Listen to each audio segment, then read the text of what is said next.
Thanks for coming to my talk. The title of my talk is Spatial Patterns and Dynamics of Forest Emission Across the United States.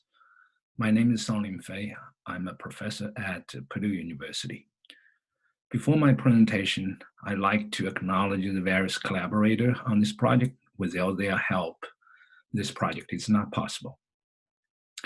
To begin with, we all know that invasive species have caused many challenges and damages to our ecosystem, cause the biodiversity loss, and they can cause the landscape metamorphosis, and also they can make the ecosystem processes change. For example, in our most recent study that published in PNS, what we're seeing here is that invasive pests can cause about 5.5 teragram carbon equivalent of biomass loss annually. And so the reason that there are a lot of studies that are invasive species, but the problem is that we are still not well understand the invasion patterns and process, because a lot of these studies have been done at relatively small scale, producing relatively contradicting results. And the other problem that we're facing is that even though we have lots of study out there, that we still don't have good predictive models for invasion prevention and management. So what we need is that to consider the following thing. One is that consider both spatial and temporal scales into these invasion studies. And the second is that we need to generalize them by certain traits instead of studying them species by species. And then the other thing that we need to consider is that we need to consider both the emitter, the recipient system, and the drivers all together, because they are not independent of each other. So under this premises is that I'm talking about a project that is supported by National Science Foundation on a topic called Modeling Imaging Dynamic Across Scales. We call it a MIDAS project. In our project, we're looking at the emitters, the recipient system, and the drivers, the three components altogether, under the consideration of both spatial and temporal scales with the generalization by invasion traits. And I'd like to share some of the results here with you. And the first results I want to share with you is general distribution patterns of invasive plants across the United States.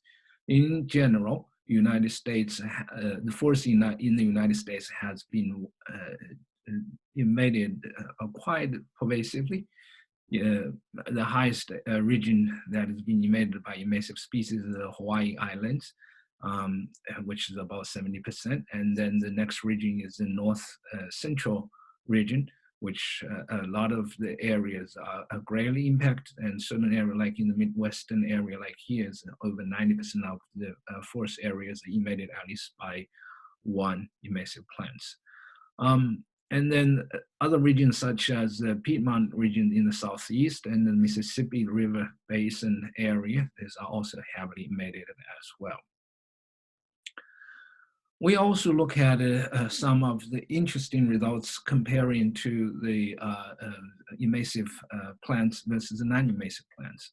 What is being shown here on this graph is about 180 some species. The blue dots representing the species that are non-native but are non-invasive, and the red dots are showing the invasive plants that they are not only exotic but they are invasive.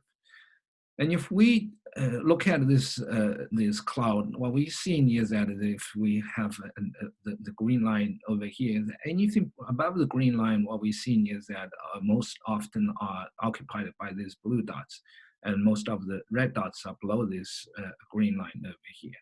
And if we look a little bit closer, look at the trait space, what we're seeing here is that these blue dots are, the green dots species are associated with two key traits. The first is that they can disperse their seeds relatively long distance. And the second main trait is that they can produce asexually, meaning they can vegetatively reproduce themselves. And obviously this is not clear cut that all the dots below this green line are red. And there are some blue dots over here, but One of the reason I think these blue dots are mingled over here is because that one possibly is that they don't have long enough resident time in the system, that they have not become invasive species yet, or it could be the reason that there's some misclassification happening. For example, this blue dots is representing a species called a common hawthorn.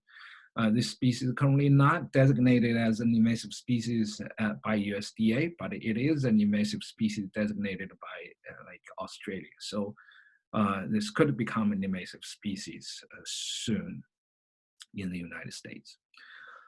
The other thing I like to share with you is that we found that imaging is system dependent. Now, this is a quite complicated diagram over here. Allow me to explain a little bit. The x-axis is the tree association dominance. So we call it AM tree with dominance. When it's 1 means 100% occupied by AM tree, which is one type of mycorrhizal association. And when it's 0 is 100% by the ECM dominance, which is another type of mycorrhizal association. You're welcome to learn more about it in the paper published by Inserjo et al. If you're interested in the mycorrhizal association. But basically what we're seeing here is that the relation between the AM dominance versus the species richness in the understory is that those open dots indicating a native understory species, there's not really a relation between the native richness versus AM dominance, but we see a positive relationship between the non-native invasive species that they are more abundant in the AM dominant forest. So basically, this graph is potentially indicating that AM dominant forests are more readily invasible by exotic species. And another interesting lesson that we learned from our MIDAS project is that a lot of these relationships are they are scale dependent, non-stational. For example, if we look at the invasive richness versus native richness relationship, and this has been done at 2 different scales. On the smaller map on the right over here is that the relationship has been done at the eco-region level. So the largest divisions that in the ecological provinces division. And what we're seeing here is that these regions are dominated by the blue color, which means there is a positive relationship between invasive richness versus native richness. But if we our unit of analysis getting a little bit smaller, which is the ecological section level, is a more smaller area, we start mixing other colors into this. For example, we see blue color and we see green color, the yellow color and the green color. That indicates that the relationship between the invasive richness and the native richness are either a negative relationship or a non-significant relationship. And so it's definitely indicating the evidence that these relationships are scale dependent. So we definitely need to put them into our modeling process.